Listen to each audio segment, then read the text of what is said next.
Replacing the Prius headlight bulbs. So I got one out. So you just need to get in there and turn it counterclockwise to get the bulb out. Don't touch it, because you don't want to get any oils on your skin. And you just unclip it, pretty easy. Then you just clip in the new bulb. Make sure you don't touch it. Then you just get it back in.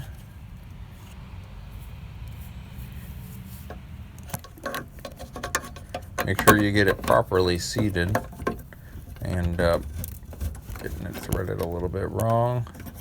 Then have to redo it. It'll click when you get it in correctly. You hear that nice click. It's all secure. You're good, and then you can check it, make sure your headlights are on, and please don't forget to like and subscribe.